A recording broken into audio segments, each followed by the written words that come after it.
ചോദിച്ചു കേട്ടില്ലേ ആരാണെന്ന്? ഞാൻ ശ്രവണൻ.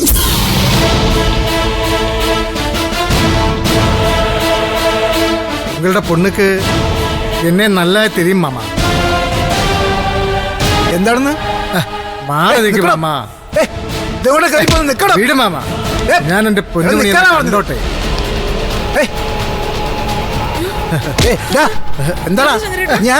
മാമ എന്നെ ജെസ്സി, ഇത് നിനക്ക് സൗഖ്യമാ? ഏത് ജെസ്സിയാടാ? ഇറങ്ങിപ്പോടാ, ഇറങ്ങണം. ഇവിടെ ജെസ്സിയും ജെസ്സിയൊന്നുമില്ല. ഇതെന്റെ മോള് പൊന്നുമണി. നീ ഇറങ്ങണം. അത് ഉങ്ങൾക്ക്. എനിക്ക് ഇവള് വന്ന് ജെസ്സി എന്നോടേ പൊണ്ടാട്ടി. വീട്ടിൽ കയറി വന്ന് എന്താ അനാവശ്യതാ നീ പറയുന്നത്? ഇറങ്ങിപ്പോടാ, അല്ലെങ്കിൽ നിന്റെ തല ഞാൻ എടുക്കും. എന്നെ മാമ. ജെസ്സി, നമ്മുടെ കുളന്ത എവിടെ? ഞാൻ പാക്കട്ടെ. ഞാൻ നിങ്ങളുടെ ആരുമല്ല. എനിക്ക് പേടിയാ നിങ്ങളെ. കുളന്ത എടുത്തോണ്ട് നീ വാ ജെസ്സി, നമുക്ക് പോവാം. എന്റെ കൂടെ വന്ന് നിനക്ക് റാണിമാരി വാഴാം.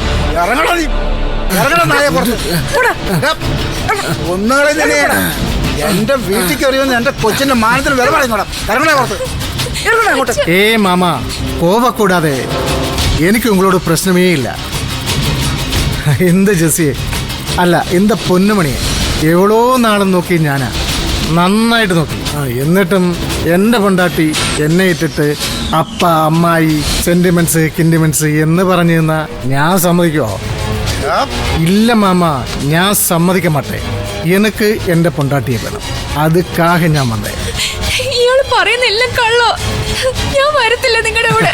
എന്നെ ചെല്ലം ഇത് വേണോന്ന് വെച്ചാ നിന്നെ ഇപ്പോ എന്റെ തോളിലെടുത്തിട്ടുണ്ട്, ഞാനങ്ങ് പോകും. കാണുന്നവനൊക്കെ കൊണ്ടുപോടാ നീ. ഏയ് ശബ്ദം പോടാതെ മാമ. ഒച്ച വെച്ച ആളെ കുട്ടിയ നാണക്കേട് ഉങ്ങൾക്കാ. ഞാൻ ജെസ്സിയായിട്ട് സംസാരിക്കാനാ ഇപ്പൊ വന്നത്.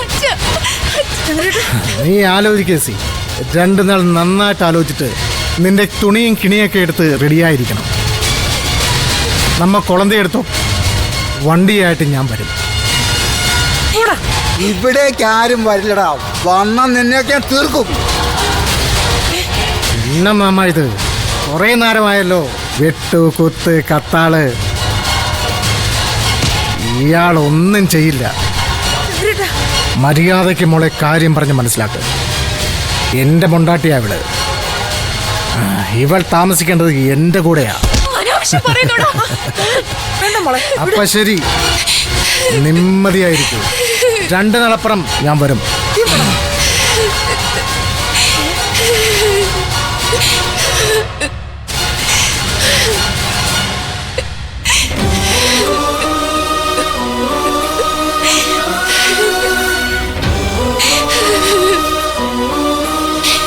ഓരോരോ പുതിയ അവതാരങ്ങൾ കൂട് തുറന്ന് ഇറങ്ങാണല്ലോ.